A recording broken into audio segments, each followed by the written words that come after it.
Hello and welcome back. I'm Lisa. And I'm Erin. And this is the Getaways Podcast. Happy Monday, people.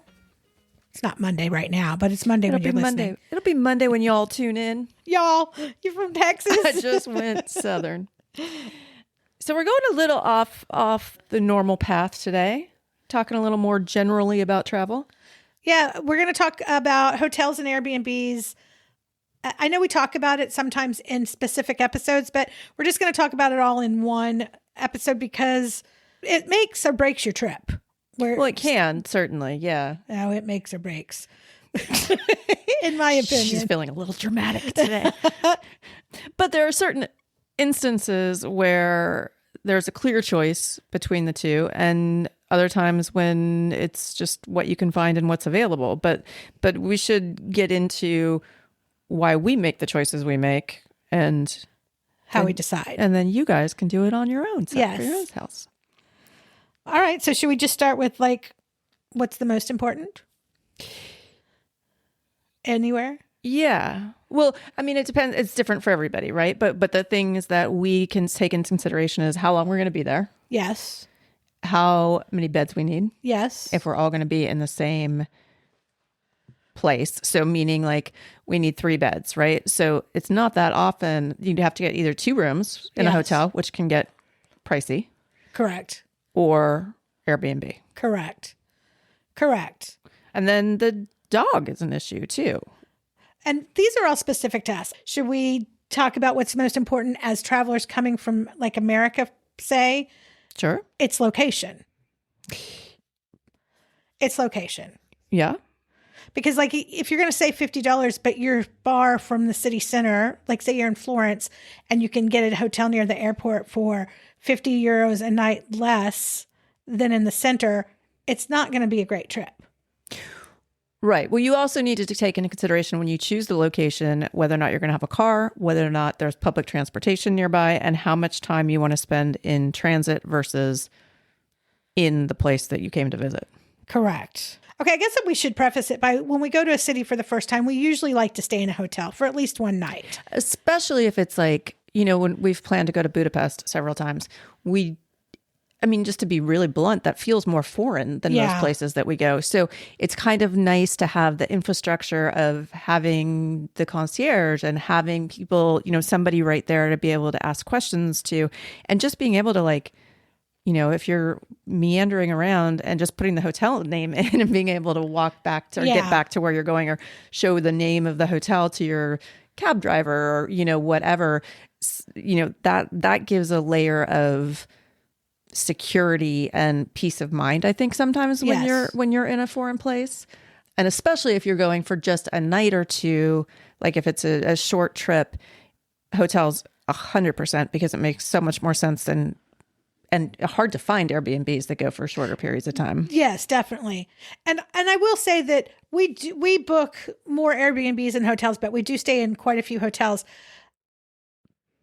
But I think that it's come with comfort of living in Europe and comfort of being uncomfortable a lot, which if you're coming over for a week or two, that's probably not where you are mentally, right? Well, yeah. And I love a hotel and I always look forward to staying in one, which, by the way, we don't stay anything that's less than 4 stars. Correct. And we very rarely stay in anywhere that's more than €150. Yes. So you can get a very reasonable 4-star hotel all over Europe for about €120. And that's what's predominantly on the website so Correct. That you can go and find where we've stayed. And, they're all very decent hotels, clean, nice, multiple beds. Correct. And I do put the splurges. So on our website, we do have, and we're continually updating hotel guides for every city that we like to go to, because both Lisa and I, we research the crap out of stuff, don't we? We research. Don't you feel like that? Yeah. We check hotels every day for size and prices and see if the prices go up or down. We check Airbnbs. So I've got a running list of every place that when we go somewhere, I would want to stay. So we're sharing that on the website. So most of them are the 4 stars that we would stay in. We do put a few splurges because sometimes we splurge. Well, and just because we can't as often doesn't mean that you shouldn't. We Correct. want you to splurge for us, and we can live vicariously through you. There's definitely bucket list ones. I mean, I will say some of our splurges were the Gritty Palace in Venice, because that ain't cheap. We somehow got it cheap. We got a deal though, yeah, for one night. Yeah, but it was like, that was a splurge. We splurged in Taormina in Sicily and got that like penthouse that overlooked it was beautiful. Yeah, that was a nice place. Well, we've splurged some other places. Well, going to the Dolomites is always a splurge. Yeah, but it's a worth it splurge. It's a necessary splurge. Okay, so now let's hit back to what you were talking about. We have specific ranges because we are traveling with the teen. We are traveling with the dog. We prefer to have at least 2 bedrooms. And one with 2 beds. And so we tend to gravitate towards Airbnbs. Right. So that's the benefit of an Airbnb, right? Is that you have multiple rooms, you have more space. You can save a little bit of money because you will have a kitchen where you can cook your own food, or at least have stuff for breakfast if you're not in a hotel that offers it for free, which a lot of them in Italy do, but not throughout Europe necessarily. But so, there's definitely benefits and drawbacks to both. I mean, you don't have somebody making your bed in the morning like Correct. you do in a hotel. You don't have the, everything at your fingertips. It is, like Erin said earlier, it's much more like sort of getting the vibe of what it's like to actually live in that place, which, if you're purely tourist and you're there for a few days, like that may not be your bag. And that's fine. There's tons of other options and stuff. This is just something that, especially I think with kids, if you're traveling with a family or you're traveling with other people, Airbnb is, it can really be helpful and can really make for like a central place to hang out together and have sort of a different level of family time than if you're all split up over different rooms. Because I will say, I have a friend who lives in Rome and they have 3 kids. And it's become very expensive for them to travel because Italy has a new rule. The hotels have new rules. You can't have that many people in a room. Oh, really? Yeah. Yeah. So it's become, even when they're like teeny tiny. So it's become a real problem for them. They have to stay at like agroturismos and stuff now, or pick like family suites. We should say what an agroturismo is. Oh, agroturismo is kind of like, it's like a farm stay almost. Yeah. Right? Yeah. So we stayed in one in Otranto last summer for a couple nights or one night, I guess. One night. Yeah. And so it's basically almost like, it's like a farm stay. Yeah. And often you'll like have breakfast in the morning in like, there'll be a common room where there's breakfast with the host. And then, it's on like a bigger property. So you can kind of explore the property and walk around. Like we had a pool at that place. Yeah. And they tend to be a good option too, because they're usually not very expensive unless they're fancy. Correct. Yes. But it is a good option because it gives you kind of the best of both worlds, because you do have a structure and a host, but you don't have...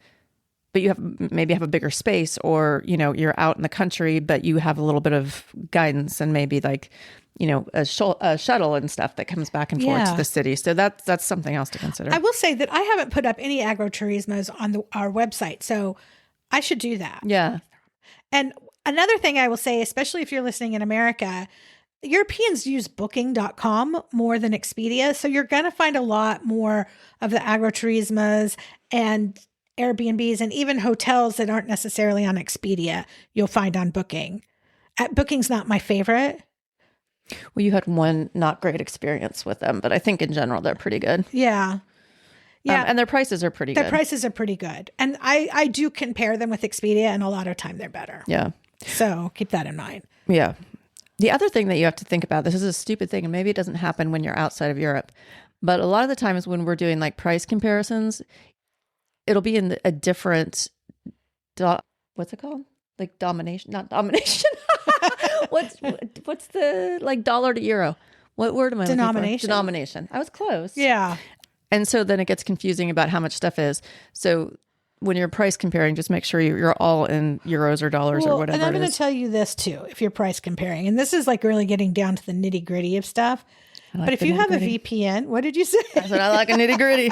If you have a VPN, we have also found, depending on what country you're searching from, the prices can vary. Yeah, dramatically. A lot. Yeah. Like if we are searching from the Netherlands, I feel like the hotel prices are more than if you're searching from Greece. Yeah. Or if you're searching from the US, a US ISP, what are they called? IP address? Sure. Yeah. If you're in the US and you're searching Expedia or Booking and your IP address is America, sometimes the prices are more than if you're searching from Italy. Right. Right? So it's like I also find that with flights. Even more so with flights, to be honest. And I guess we'll probably do a podcast about flights and flying.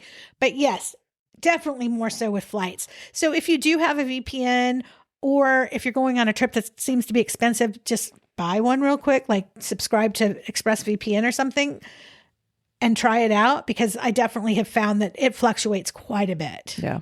So pro tip for being cheap.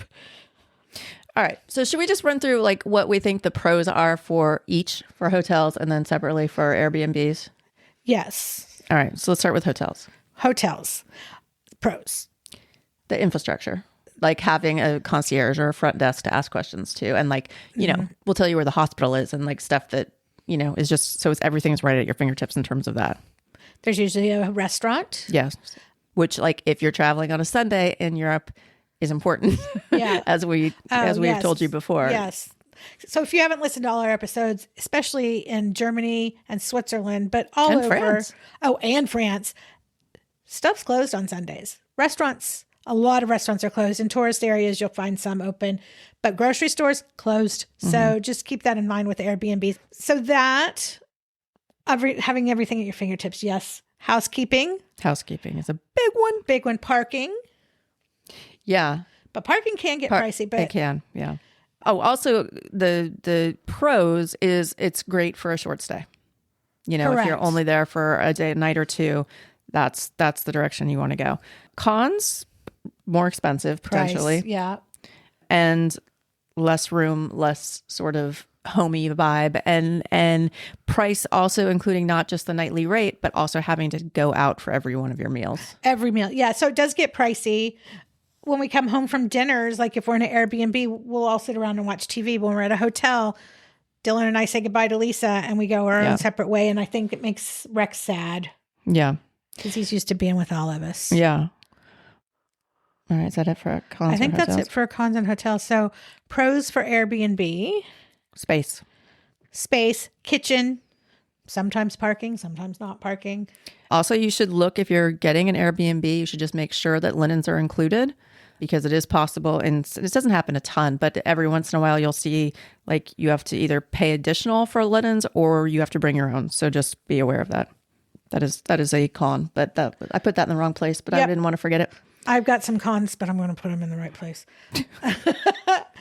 Pros for Airbnbs. Sometimes I like to live in a city like I live there. I like to get a feel. I like to experience like a person who lives there. So I really enjoy that aspect of Airbnbs, because most of the places we stay, it's like we live there. Right. Better for longer stays, better for multiple people in the family or big groups, better for a dog. Oh, also you can do your laundry like in a lot of places. That's a big thing. Cons. Ghosts. Well, that could happen in a hotel. We have a whole podcast about ghosts in hotels. Oh, I have noticed as we've been here longer, and we've always done Airbnbs, cleaning fees and Airbnb fees have gone through the roof. Like sometimes if you add the Airbnb fee and their cleaning fee, it's as much as a whole night. Right. Well, and if there's not a cleaning fee, that means you have to do it. And as if you listen to our Provence episode, it can get ugly. It can be a real pain in the butt though, because you just want to get out and then you're like, oh my God, I got to do all the dishes and I forgot to run the dishwasher. Like it can be a chore, and I don't want to like make it sound like it's too terrible, but you get used to it. But you know, if you're somebody who wants to be on vacation and be on vacation, the cleanup is a pain. Yeah. And if something goes wrong in the house, it's not like calling the front desk. Right. And living and doing Airbnbs in a foreign country where they don't necessarily speak English, it could be a little bit more difficult. We have never had a bad Airbnb host. I mean, we've had some Gunther. We've had some creeps. Gunther? Oh, well, he was just weird, but... Have we had creeps? Well, I mean, the You don't people like the in Otranto. Croatia were borderline creepazoid. Which ones? The ones that sat racist down ones? with, the racist ones that sat down with us for like 45 minutes. And I thought I was going to I'm like, my dog needs to pee. I got to go take him out. And these people they wanted to sit and chit chat, and they poured us drinks at the Airbnb that we were renting. They wanted to sit out on the patio, and they were so racist against everyone. If you weren't white. Yeah. If you weren't, white. But that was weird. Yeah. Gunter was weird. Yeah. But wait, I was going to say something else about the Croatian people. Oh, well, just as like background, these people sit down with us and want to like chit chat for an hour. And we've been in the car for like 8 hours. All I wanted to do was like turn on the air conditioning and like not just relax. The car for 8 hours. We were on a ferry overnight with a sick kid. Yeah. I mean, it was not very considerate either. No. Also, they vary everywhere, but just things that also to pay attention to are check-in and check-out times, depending on what your travel is like, because the check-out times in Airbnbs can be quite early, like 10 a.m., which is a bit of a pain as well. Yeah, and in like Sicily and Sardinia, the check-in times, they're sometimes 5 or 6 o'clock at night. Yeah, so you just have to be aware of, there may be some wiggle room there and some flexibility, but often there's not, especially in high times. So we've found ourselves a lot with time to kill in between having a home to go to. Yeah, which is not fun. Well, and then the difference with that for a hotel is that you could drop off your bags, luggage and not just have them sitting in the car and then, go exploring. But that's not usually an option at an Airbnb. Another thing to keep in mind that's a con sometimes, it's a pro that you get to bring your dog. But a con is sometimes they don't tell you all the dog rules when you book it. Oh, yeah. And you get there, like when we went to Scotland, we stayed in this amazing house in the Highlands, beautiful house, but we weren't allowed to leave Rex there alone, by himself, unattended. Or have him come upstairs. Oh, yeah. Or go upstairs where all the bedrooms were. Which, if you have a dog who sleeps in your room, that's just not happening. And I don't know if you guys have been listening to the podcast, but Rex is always about a foot away from me. Right? He would never sleep downstairs if I was upstairs. It's just, and the same thing at Christmas. In Sweden? No. In our pre-Christmas. Oh, in Ross? Yeah. Is that where we were? We were in Normandy. Normandy. In Normandy. He wasn't allowed to be there alone? He wasn't allowed to come upstairs, remember? Oh, yeah, which was weird because it was brick hardwood. floors. Yeah. But so it's something that we have still not learned our lesson because we still don't ask, but we should be asking. It's also a weird question to ask because then if you know, then you're breaking it. That's correct. You don't ever run into these problems in Italy. Italians love the dogs. Right. So, but in other countries, it's, But there's so much good about both things. You just have to sort of figure out what works for you. And going back to location, I would say that if you're in an Airbnb, there's a higher probability of needing a car. Oh, yes.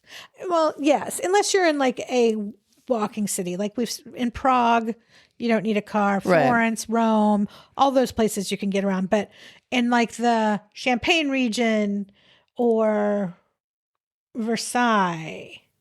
Yeah, well, you just don't have the option of going downstairs and saying, can somebody call me a cab? I think that goes to where location is important. Yeah. And then we mentioned it earlier, but I don't think we finished the thought. But staying near the stations, like the train stations, we have not had good luck. I mean, you want it to be somewhere convenient that is not too far, but too close can get a little sketch. You just did in London, though. I know. That's what I was going to say. And the exception to that rule is my niece and Megan, you guys all know Megan, we went to London last week, just overnight. And she had found this hotel that was super pretty in the pictures. And we got off at Charing Cross. Is that what it's called? And we were like, she goes, okay, I think we turn to the right. And I was like, well, yes, we do. But because there was a flag for the Claremont, literally attached to the train station. And I went, oh, because it's just my knee-jerk reaction was that's too close. It's going to be sketchy. And the hotel was absolutely fantastic. And like, I highly recommend that one. But in general, you want to have a little bit, at least a couple blocks distance. Well, and we never really thought about it before, but we had a really terrible experience in Naples. Oh, terrible. And I think that's where we very first, because Yeah, I think that's where because I've stayed across from the train station in Florence, and it was fine. Yeah, but Florence is a different It's bag. tiny. Yeah. But like, don't stay near the train station in Naples. Like, No. just don't do it. So that was our first where we were like, oh, and then there was another time it was somewhere in France. It was France, right? I was just trying to think what city it was. France, and we were driving home and we booked a Moxie hotel that looked really nice on the pictures. And as we drove up, it was right next to the train station. And we were just like, all right, we're just going to eat that money. Yeah. And we're going to keep driving and book something literally else. just drove right past it when we saw like what the outside was looking like. Yeah. So technically, the train stations in European cities, they're not dangerous, but they're just not where you want to stay. They're going to be more loud. They're going to be a little dirtier. They're going to just have a little bit more foot traffic than you're going to want. Yeah. Are we missing anything? I wish you guys could ask us questions now, but you can email them if you want us to answer anything in addition. But yeah. So anyway, our takeaway is if you're going on a shorter trip, you want closer resources. You don't need a big bed situation. You don't need to like hang out with people after dinner. Hotel it.